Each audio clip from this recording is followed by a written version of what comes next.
Hey, welcome back everybody, it's Chad from The Right Line. Today we're going to cover a video that some of you have been asking for, what we like and what we don't like about our Sunray 109 and what I did to make it better.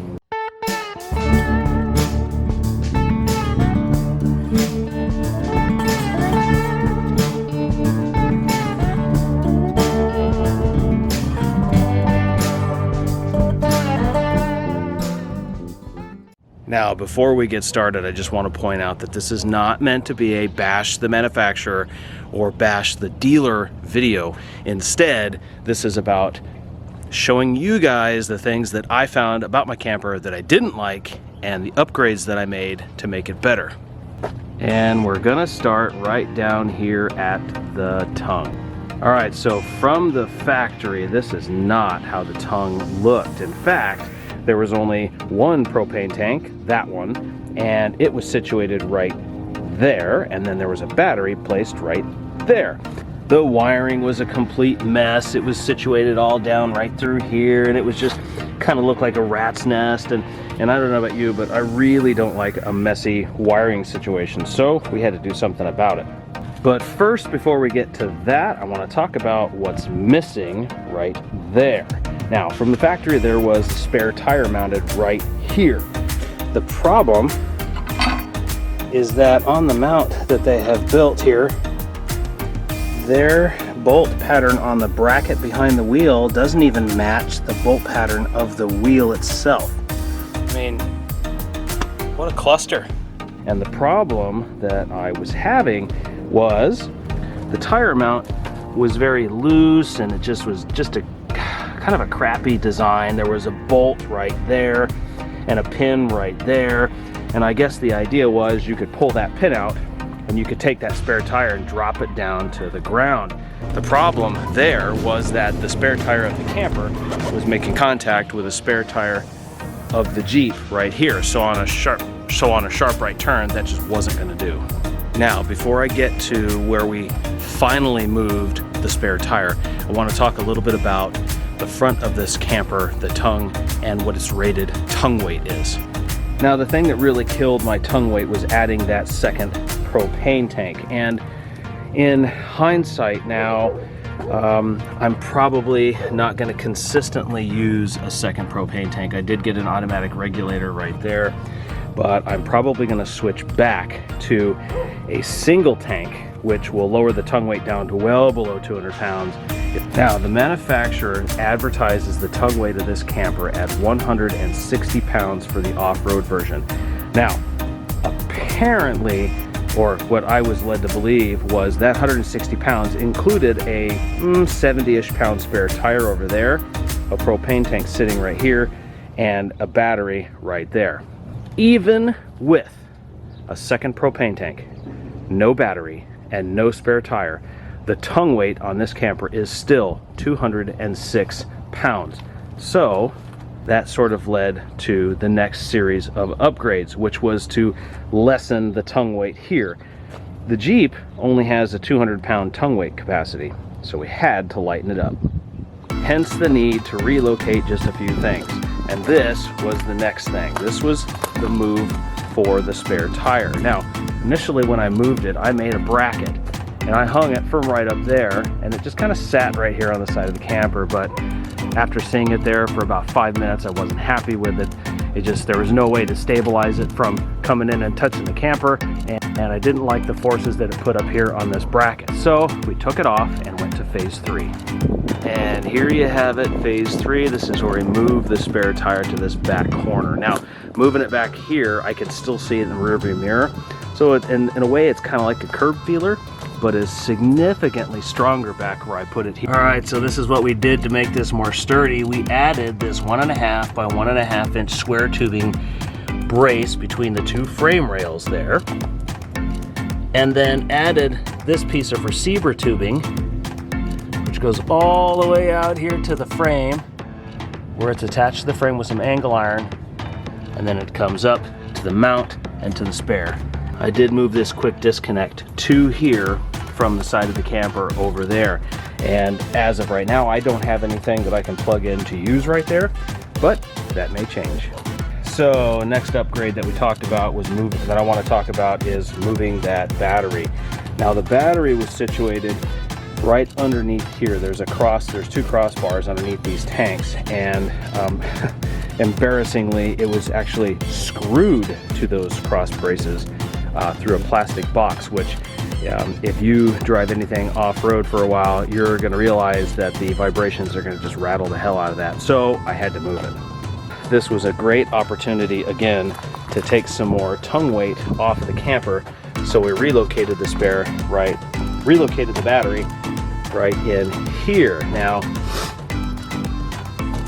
I've got it mounted to the floor using some eye bolts, and I have wires extended from the tongue running all the way to the back.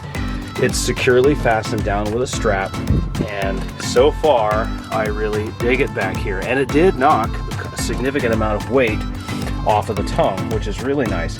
The other thing is I can bring my charge controller in out of the elements, set in right here. Charge controller for my Goal Zero solar panel, which I mounted very early on in the process here. It's a 100-watt Goal Zero solar panel, and it does a really fantastic job of charging that battery.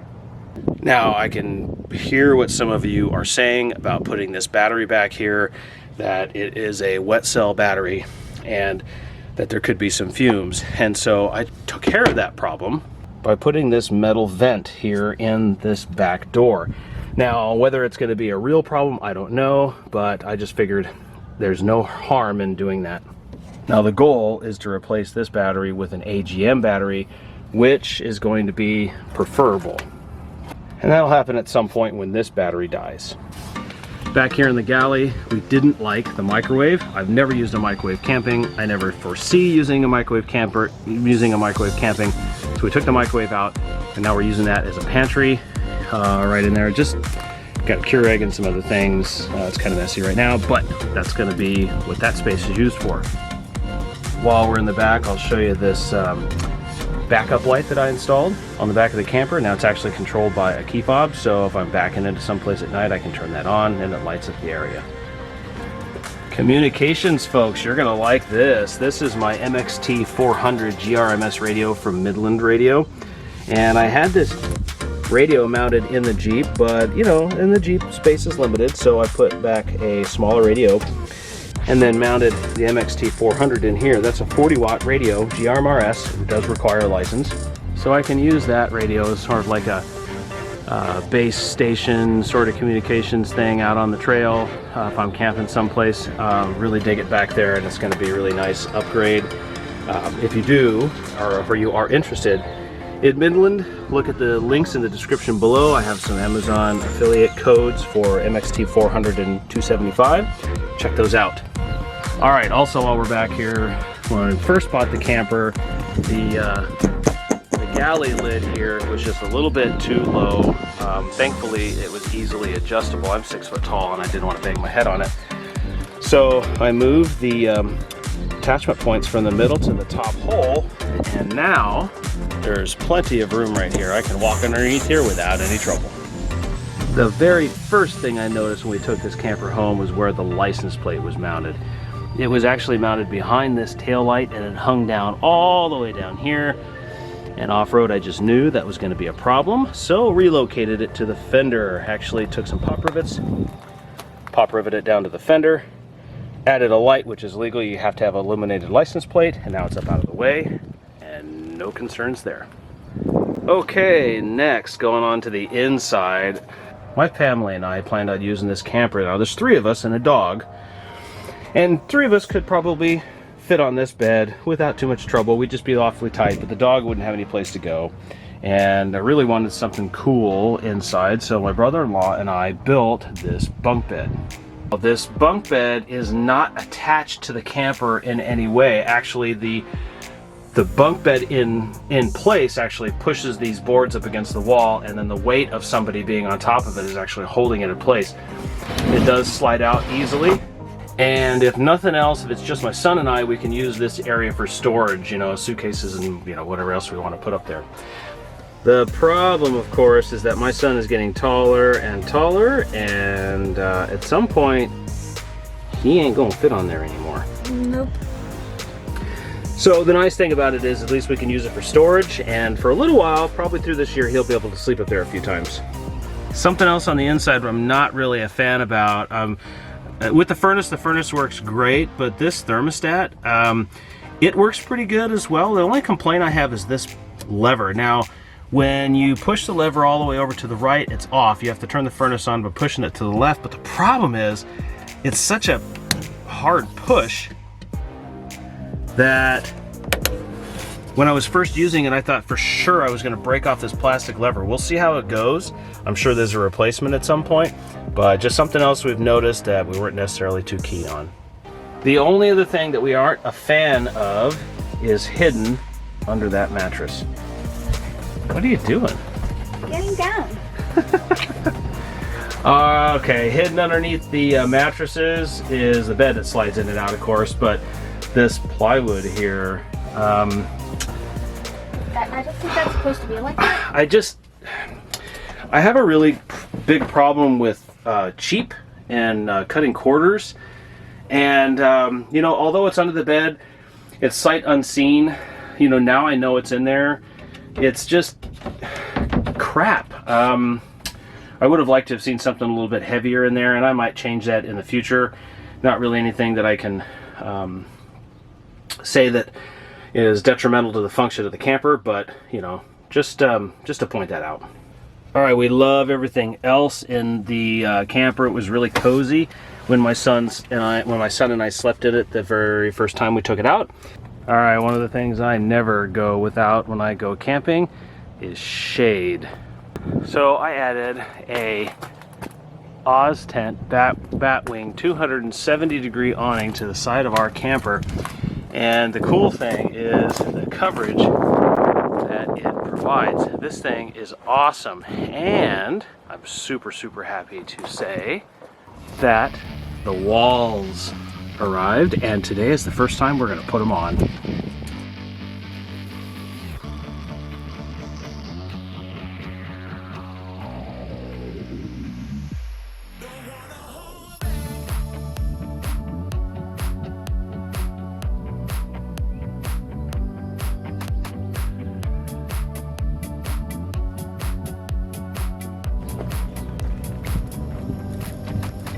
Alright, so here we are. Man, this is nice, having a nice shaded spot inside. It's actually very dark in here, but the nice thing is I can still get the camper door closed. I could even pitch a cot out here, and I could sleep out here while the wife and son sleep inside the camper with the dog. You can just have the screen door open and like this. Yeah. And you could just sit inside or sit outside. Yeah, exactly, right? And I could take a bungee cord and I could bungee cord this down, or the Velcro to Velcro that down, and use metal stakes to stake all the sides down. There's lots of room in here. I mean, we could even have a table and chairs in here to sit down and eat dinner. Put a cot right here. Yeah, put a cot in here would be really nice, or even one of those buddy heaters, or you know, some kind of a heater to connect to the trailer inside here for warmth. So this is the first time I've had these walls on, and the very first time I've had them on, I'm sharing them with you guys. So I hope you guys really dig it. I really dig it a whole lot, and pretty much rounds up all of the add-ons, accessories, and upgrades that we've made with our camper, with our Sunray 109. So far, we're really thrilled with it. We really like it a lot. Joseph and I slept in it a couple nights here back in December. The furnace worked fantastic. We really dig the furnace. Yep. And I don't know, Joe, what do you think? Overall, I love it. I think it's good. Me too. I think this is going to be really cool to camp in one night, because you can have a table with chairs, like your camping chairs. You can have a cot in here. You can have a heater, like you said, and open the screen door, just like you can play card games through the screen door. Yeah. Cool. And I also want to point out that Joseph now has his own YouTube channel. Joe, you want to tell us about it? Yes, so my channel is about taking the right line, but turning it into an RC version with RC trucks. And what's it called? The Mini Line. The Mini Line. So make sure you check out the Mini Line on YouTube. Joseph and I are working on his second and third videos right now. You guys might dig that an awful lot. We took, actually Joe made a whole bunch of cardboard pieces for obstacle courses, and we made an indoor-outdoor rock crawling course with spray foam and a sheet of plywood. It's really awesome. We're fine-tuning it now, but we're working on that video, so I think you're gonna dig it. And I'll put a link in the description to my channel as well. Put a description down below in the description. I want to thank all of you for watching. I know a lot of you were asking for this video, the what we didn't like and what we liked video, and also for the spare tire. So hopefully you like what you saw. If you have any questions, leave those down in the comments below. I'll get back to them as soon as I can. I'm also following a whole bunch of Sunray. There's actually a couple Sunray 109 groups on Facebook where you can find me in there as well, or you can find me at the Right Line Outdoors, which is a Facebook group. Folks, thank you so much for watching. We'll see you again next time. Make sure all your notifications are turned on. Thanks so much for watching. We'll see you again next time.